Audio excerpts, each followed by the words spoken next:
You must be wondering why your screen is dark. Your screen is dark because what we will hear is a story of darkness. Yeon-mi Park is a North Korean defector and a human rights activist. She escaped to China in 2007 and settled in South Korea in 2009. Yeon-mi, you left with your mother to China when you were only 13. Can you tell us what it was like being a child in North Korea? So one of my earliest memory was that my mom telling me not to even whisper.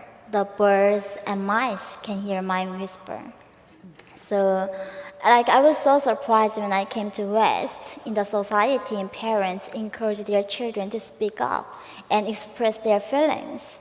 But what I had to learn was that small age, how not to express my feelings and not even think deeply. And also I was like normal child in North Korea. Of course, I went to school and I learned math like here. But it was very different way to learn the math. The questions was like, there are 10 American bastards and you killed 5 of them. And how many left to kill? And I said, 5 American bastards. And I had to say American bastards. I could not say just Americans. And of course, we played the game in school, and we built a snowman there, and put big nose, and it represents the American. And we put the hot water there, and then it disappears, and we say, hooray, American bastard disappeared. And they told us that the rest of the world are just impure and disgusting and dangerous place, and we have nothing to envy outside the world. So our country was the best, and that was the thing I learned, and that was my life in North Korea. You came from a family who had some privilege, but your father got in trouble with the regime for sending medals to China. So at the age of 13, with your mother, you decided to leave. Why and how did you leave?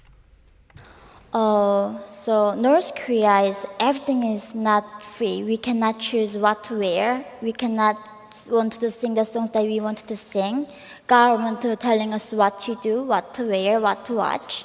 So we cannot thinking for ourselves. And also we are not equal in that society. We have a sangbun system, which means where the regime puts people into strict classes. And once my father became prisoner, I was prisoner's daughter too, and therefore I didn't have any future, and we were very starving. You were starving. So I ate like dragonflies or grass, anything that I could get from the nature. And we realized we had to get out from this here, and that was China.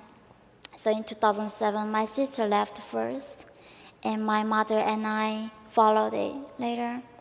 And there was one man actually who told us he can bring us to China. So in the border, every border, there are guards with a gun standing there, and if they see anybody cross, they would just shoot them. And this man who brought us, he knew some border guards, so we crossed the frozen river. But once I arrived in China, I saw my mother was being raped in front of my eyes. And I was 13 years old at that time. And I got there, the broker was telling my mom, I want to have a sex with her. I was 13 years old and I did not even know what sex meant that time. And she told me, no, you cannot do that. So she had to be raped in order to protect me. But that was not it. They told us in China, the government will try to catch us and send us back.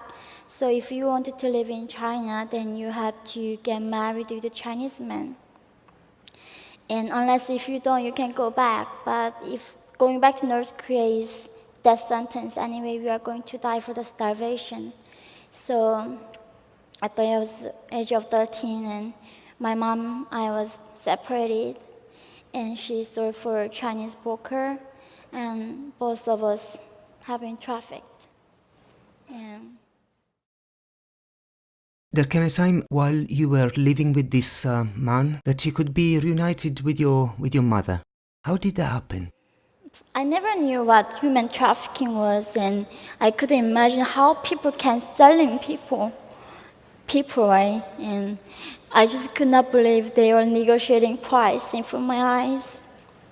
And the man who bought me was telling me if I was trying to kill myself, and he told me if I become his mistress, he would buy my mother and buy my father from North Korea. And I thought if I sacrifice myself, then I can see my parents.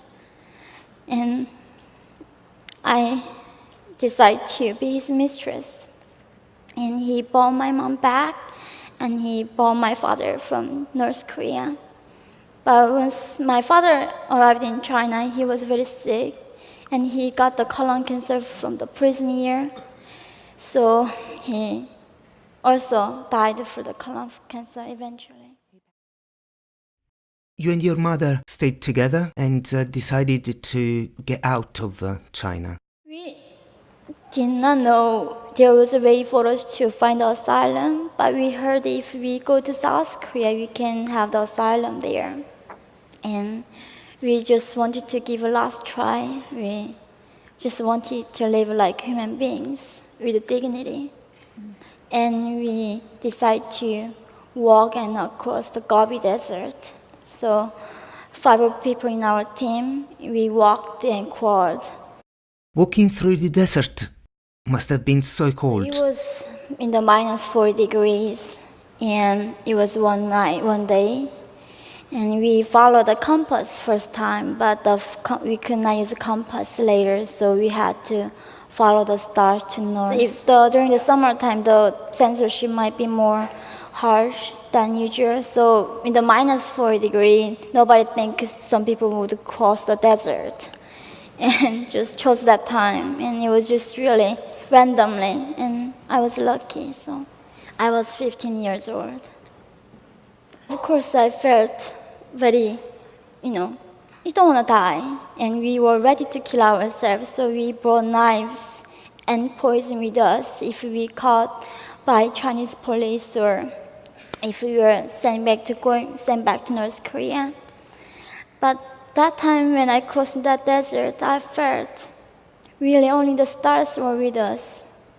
And even this universe, this earth just abandoned us. And I was just completely alone in that desert. And that absolute loneliness was just something that I could not just handle. We heard how they indoctrinate kids. But what I was wondering, did you ever feel like wondering to yourself, there is something not right about all this? It was a big dilemma for me for a while because when I was in North Korea, I saw the foreign video from the black market. And that video was the movie Titanic. And I could not believe how come people are making movie for such a shameful story. Because in North Korea, there's no love stories, no love songs. Everything is about our dear leader. And I just could not believe, and I really thought the actors DiCaprio and they died, but I was so glad he was alive. And I think that really movie showed me something, humanity and something else out there. But still I could not imagine our leader he cannot make miracles. For us, he's not like a person, he's a godlike figure. He can do everything, and this universe chose him to be our captain of this earth. And I learned all this universe, this humanity, adore him. And that was my belief, even when I was in China. People were saying, oh, your leader is bad, that's why you guys were starving. I was so upset with him. Why would you say that to our leader? And I was defending my leader, even I was a refugee in China. So it's really, I still don't believe how that is possible. Even recently, now I'm in the States, in the American bachelor's country. And I'm enjoying this capitalism prosperity, I think. But once I watching documentaries, North Korean documentaries, and I see that big smile of our leader, that monument, I feel something warmth in here. And I know they are just bastards, they are jerks. But I feel that, and like few seconds later, stop. I cannot feel this feeling now. So it's scary in some sense to me. Well, finally, is there anything you want to tell people? Yeah, Kim Jong-un doesn't like me at all for some reason. Yeah, thank you. Thank you. Thank you. Yeah, thank you. Thank you. I think the first thing I realized that for the first time in my life, I own me. I own myself. And thank you.